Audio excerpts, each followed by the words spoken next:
देखो, इस वीडियो में बात कर रहा हूँ रिगार्डिंग CHSL 2018 के रिगार्डिंग ही। अच्छा, जो लोग CGL 19 के हो, परेशान ना हो आप। रिज़ल्ट का उम्मीद लग रहा है कि जून के एंड तक का जैसे ही आता है मैं आपके साथ हूँ। थोड़ा CHSL का चल रहा है। MPR रीजन का भी आज एडमिट कार्ड आ गया, और MPR और ईस्टर्न रीजन दो लोगों का आ गया है आपका। जो नॉर्थ वाले हो, देखो नॉर्थ का ना कैंडिडेट ज़्यादा होते हैं, तो उसकी वजह से थोड़ा सा टाइम लगता है। DV का ड्यूरेशन भी ज़्यादा होता है, करीब 1 महीने चलता है, और थोड़ा सा लेट सा आता है एडमिट कार्ड। तब भी मान के चलो कि जुलाई के एंड तक स्टार्ट हो जाएगा DV आपका CHSL 18 का। देखो, मैं जो बताऊँ, मैं जो लोगों से रिव्यू ले रहा हूँ रिगार्डिंग पोस्ट प्रेफरेंस के, चाहे वो पेड में हो चाहे वो फ्री वाले हो, उससे कुछ बातें निकल के आ रही हैं जो CHSL 18 में थोड़े से बदलाव देखने को मिल रहे हैं। हमेशा एक ट्रेंड चलता है SSC का, जो हमने देखा है कि पोस्टों का भरने का रहता है, चाहे CGL हो चाहे CHSL का, कि लोग पहले इस पोस्ट को प्रेफरेंस देते हैं, फिर उसका रहता है, और हम लास्ट ईयर के कट ऑफ को देखकर कंपेयर कर लेते हैं कि यार मेरे को लास्ट टाइम इस पे ये मिला था तो इस बार चांस रहते हैं। CGL 18 में भी और CHSL 18 में भी बहुत बड़ा हेर फेर है, ठीक है। तो ये दोनों ही चेंजेस हैं इसमें, ठीक है। तो मैं उसी के रिगार्डिंग बता रहा हूँ आपको कि पोस्ट प्रेफरेंस जो लोगों का लेने पर मालूम चल रहा है, पेड और फ्रीज दोनों की बात कर रहा हूँ मैं आपका, चाहे यूट्यूब कमेंट का, कि कुछ बदलाव देखने को मिल रहे हैं आपको, कुछ चेंजेस देखने को मिल रहे हैं। CHSL 18 में कुछ माहौल अलग सा दिख रहा है, चाहे LDC की बात करें चाहे PA की बात करें, है ना। देखो, एक तो चीज़ ये है कि कुछ ये देखने को मिल रहा है। दूसरी बात मैं बताऊं कि दो चीज़ें ज़्यादा ट्रेंड में देखने को मिल रही हैं। एक दिल्ली पोस्टिंग का, वो रहता है, हर बार रहता है, राइट। और इस बार का और होम पोस्टिंग का रहा है, चाहे वो पोस्ट कोई सी भी रही हो। मैं आपको समझाऊं, पहले ऐसा नहीं होता था, लोग पहले पोस्ट को प्रेफरेंस देते थे। इस बार से क्या है, होम पोस्टिंग कुछ ज़्यादा ही है। ज़्यादातर वो लोग भी हैं जो किसी और पोस्ट पर सेलेक्टेड है आपका, है ना। दूसरी बात, थोड़ी सी प्रॉब्लम ये बहुत ज़्यादा लोगों को कन्फ्यूज़न में है, इतनी सारी पोस्टें हैं, दो चीज़ें बड़ी दिक्कत कर रही है लोगों की कि कौन सी पोस्ट कहाँ कहाँ पर है, क्योंकि सारी पोस्ट दिल्ली में नहीं है LDC की। बहुत सारे की RTI आ चुकी है, आपके पास होगी भी, बहुत सारे चैनल पे है, लेकिन यहाँ वहाँ पर ये इन्फॉर्मेशन नहीं है कि वो डिपार्टमेंट आपका जो एलोकेशन करेगा, आपको जो पोस्ट देगा, वो रैंक के हिसाब से देगा कि रैंडम देगा। रैंडम देगा तो फिर दिक्कत हो जाएगी, ये सब बातें। रैंडम भी देता है तो रैंडम का भी एक तरीका होता है, कुछ मिनिस्ट्री का अपना तरीका होता है, राइट। तो ये सब बातें हैं, ये सब बड़ा परेशान कर रखा है। लोग एक अकेले बच्चे के लिए 44 पोस्टों को देख करके सिलेक्ट कर पाना डिफ़िकल्ट काम है, ये मैं समझ रहा हूँ, राइट। तो कुछ माहौल हल्का सा चेंजेस देखने को मिल रहा है CHSL 18 में। बहुत हद तक आपको पीछे वाले से कंपेयर करने पर कुछ चीज़ें बदलाव देखने को मिलेगी, ये ध्यान में रखिएगा, है ना। पीछे वाले डेटा को आप लेकर के अगर आप दिमाग में चल रहे होगे तो थोड़ा सा आपको दिक्कत हो सकती है। मेरे जो उस पर है मैं बता दूँ आपको, राइट। चलिए, पहला देखो, मैं बात कर रहा हूँ, इस वीडियो को बात कर रहा हूँ, कुछ लोगों को, बहुत सारे लोग फ्रेशर हैं जो पहली बार जा रहे होंगे उसके रिगार्डिंग, या हो सकता है आप सेकंड टाइम में भी जा रहे होंगे। कुछ नई दो बातें जान लो आप। जब आप डॉक्यूमेंट वेरिफिकेशन कराने जाते हो, सबसे पहला स्टेप ये होता है कि जैसे पहले तो आपका एडमिट कार्ड अलग आता है, मैं आपको फिर बोल रहा हूँ, अपनी जोन पे चेक करते रहिए, कहीं हो ना हो कि आपका स्किप कर जाए, राइट। अच्छा, अगर किसी का स्किप पिक कर जाता है, छूट जाता है, मैं आपको पहले बता देता हूँ। मान लीजिए आपका नॉर्थ में था और आपका डेट मिस हो गया, किसी कारण से छूट गया, तो आप किसी दूसरे डेट पे भी जाके करवा सकते हो, कोई टेंशन वाली बात नहीं है। जब डॉक्यूमेंट वेरिफिकेशन शुरू होगा उस समय भी मैं आपके साथ रहूँगा, मैं गाइड कर दूँगा, लेकिन अभी से आप ये सब बातें ध्यान में रखिएगा। तो जब आप कराने जाओगे वहाँ पर, तो पहले बाहर ही हर जोन का देखो अलग अलग सिस्टम है। सेंट्रल रीजन का अलग है, ईस्टर्न रीजन का अलग है, MPR का अलग है, आपका दिल्ली का अलग है, लेकिन ऑलमोस्ट लगभग सबका एक जैसा ही रहता है, मिलता जुलता आपको एक जैसा मिलेगा। तो अगर मैं दिल्ली की बताऊँ, क्योंकि नॉर्थ में ज़्यादा भीड़ रहती है लोगों की, तो जब आप जाते हो तो सबसे पहला स्टेप आपका यही होता है कि आपको सबसे पहले बाहर ही बैठा देते हैं और आपको कुछ इंस्ट्रक्शन दिया जाएगा। वहाँ पर CISF के गार्ड होंगे, वो गार्ड ही आपको पहले बताएंगे कि बाहर से, वहीं से आपको इंस्ट्रक्शन मिल जाती है कि आपको अपने डॉक्यूमेंट्स सीरियल वाइज अरेंज करने होते हैं।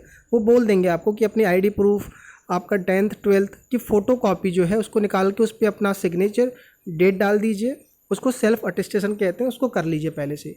और फिर बैच वाइज भेजते हैं, क्योंकि आपका जो एडमिट कार्ड होगा उस पर बैच लिखा रहेगा, बैच 1, बैच 2, बैच 3, और उसके हिसाब से आपको भेजेंगे। वहाँ से आती रहती है इन्फॉर्मेशन कि इस बैच के बच्चों को भेज दीजिए। हो सकता है कि आपके बैच का जो वो है वो पहले आ गए उन्होंने, तो स्टार्टिंग में बुला लेते हैं, अपने हिसाब से बुलाते हैं, कोई बड़ा चीज़ नहीं है। जाओगे मुश्किल से 10 मिनट बैठोगे और भरोगे तो बुला लेते हैं, कोई दिक्कत नहीं है। तो पहला स्टेप हो गया कि वो भरते वक्त आपको ध्यान रखना है कि आपको सारे डॉक्यूमेंट्स अरेंज करके पहले से वहीं रख लेना है, कहीं वहाँ जाके आप करोगे तो दिक्कत आएगी। फ़ोन वोन वहीं पर साइलेंट कर देते हैं, तो कहते हैं करने के लिए कर दीजिएगा, वहाँ पर बाद में दिक्कत होती है आपको। दूसरी बात, कि हाँ फ़ोन का भी, और वहाँ पर आप फ़ोन करके किसी से नहीं पूछ सकते कि यार ये बताओ ये पोस्ट वो पोस्ट, डांटने लग जाते हैं वहाँ पर, है ना। दूसरा बात ये है कि जैसे आप वहाँ पहुँचोगे तो जब आप ऊपर जाओगे, सेकंड फ्लोर पे है उसका जहाँ पर डॉक्यूमेंट वेरिफिकेशन चलता है, तो वहाँ पर आपको एक अलग से फॉर्म दिया जाएगा, उसको सेल्फ अटेस्ट सॉरी हाँ उसको एक अटेस्टेशन फॉर्म कहते हैं, जो मैंने आपको लास्ट वीडियो में दिखाया था। उसमें कुछ टिक करने होते हैं आपको, चाहे एनओसी से अगर आपको चाहिए, एज रिलैक्सेशन चाहिए आपको, उसको टिक करके उसमें एड्रेस भरना होता है आपको। एड्रेस आप चाहो तो वहाँ पर अपडेट कर देना, नया डाल सकते हो, या आप पुराना डाल देना, कोई दिक्कत नहीं है। वैसे लोगों को दिक्कत इसलिए रहती है क्योंकि जब आप एड्रेस चेंज नहीं करते हो तो लोगों को डर आता है कि जब मेरा ज्वाइनिंग लेटर आएगी तो घर के एड्रेस पर आएगी कि नहीं आएगी, तो थोड़ा वो रहता है। तो आप वहाँ जाओ तो चेंज कर सकते हो, कोई दिक्कत नहीं है वहाँ पर, राइट।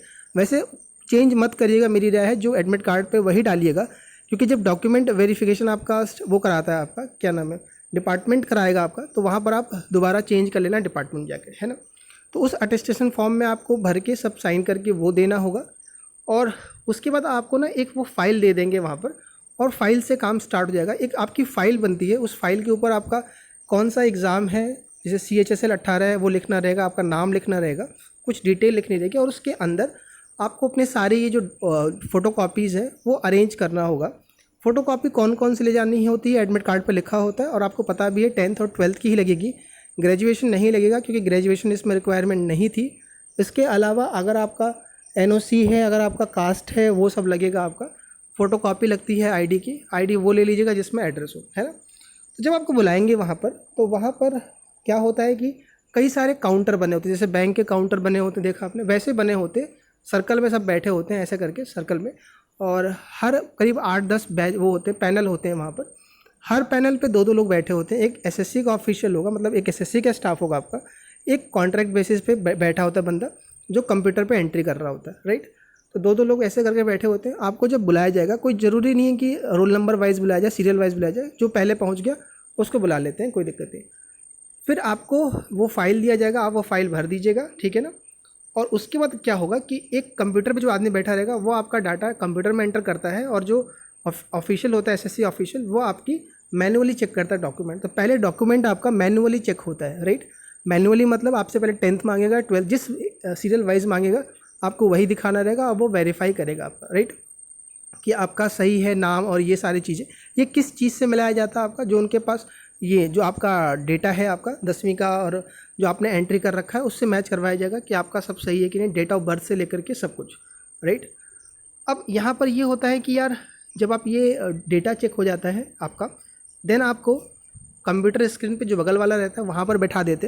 पहले ये मैनुअली चेक होगा, देन वो आपकी ये फाइल जो है बगल वाले कंप्यूटर पे दे देगा, और वहाँ पर आपकी दोबारा से रोल नंबर एंटर करके, और वही फॉर्म खुल जाता है जो आप फॉर्म भरे होते हो।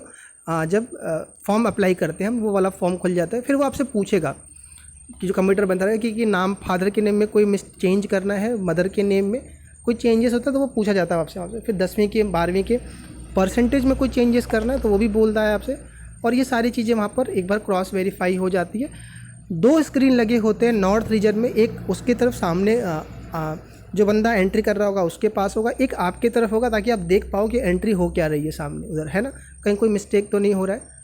और ये सारी चीज़ें हो रही होंगी आपके सामने, और उसके बाद आपसे पोस्ट कोड पूछा जाएगा। ये मेन खेल होता है, इसीलिए बुलाया जाता है आपको पोस्ट कोड का। तो आपको सीरियल वाइज बोलना होता है, पोस्ट प्रेफरेंस फॉर्म जिसके रिगार्डिंग हमारी वीडियो चल रही है पूरी, और वही ऑर्डर वाइज बोलना है। ऑर्डर वाइज ध्यान से बोलना होता है कि आपकी क्या है प्रेफरेंस। कई बार मैंने ये देखा है कि लोग वहाँ पर जब बैठते हैं तब उनको लगता है कि यार मैंने ये भरा नहीं, और ये कैसे भरना था। कई बार लोगों को वहाँ पर आता है पूछे तो कई बार वो डांटते हैं, बच्चे वहाँ पर ध्यान रखना, वहाँ पर ऐसा नहीं करना, पहले से आपको भर के लेना, बिल्कुल फाइनल होना चाहिए वो आपको, राइट।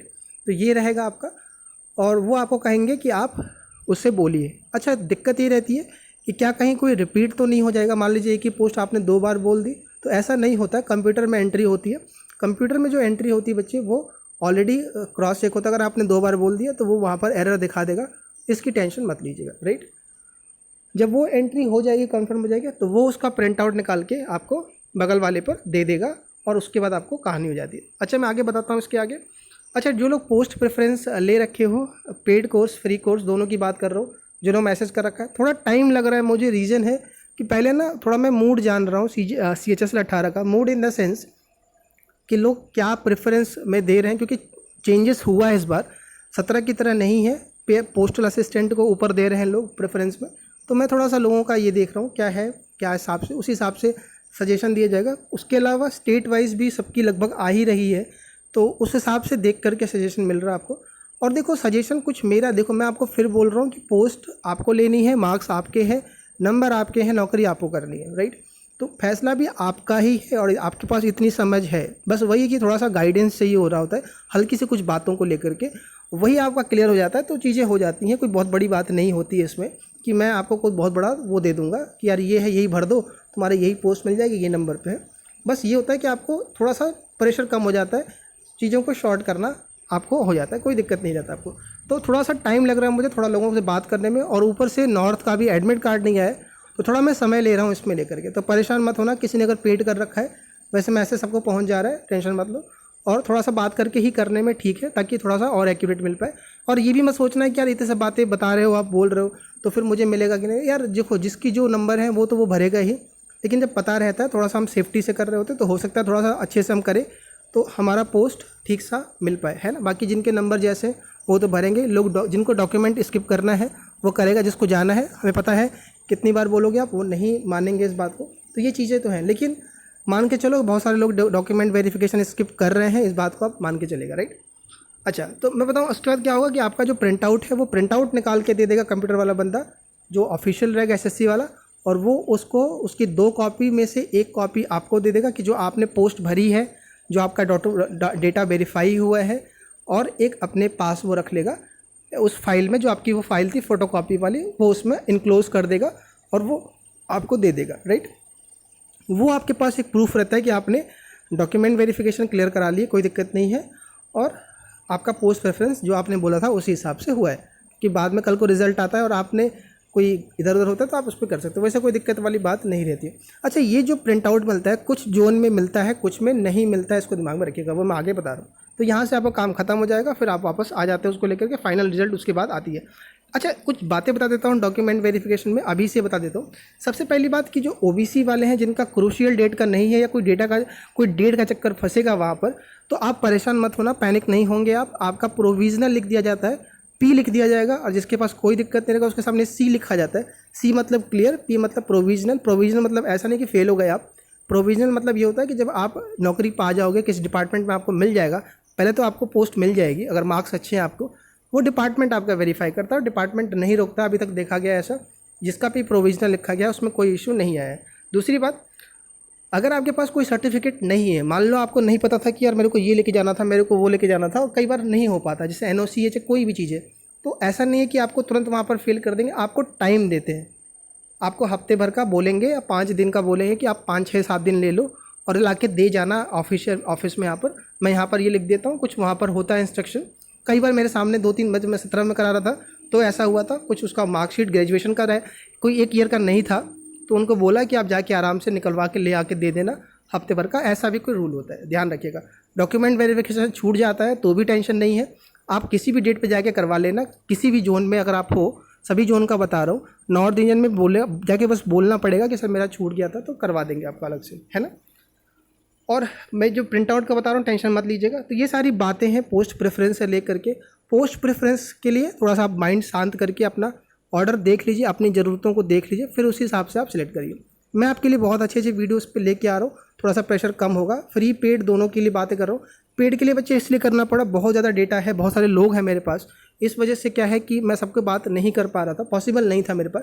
थोड़ा पेड से थोड़ा सा मेरे को रिलैक्स मिला, मेरे को टाइम मिल पाया, तो मैं अपने लिए टाइम निकाल के थोड़ा सा आपकी हेल्प कर पा रहा हूँ। बाकी सीजन 19 पे जैसे रिजल्ट आ रहा है मैं आपके साथ हूँ।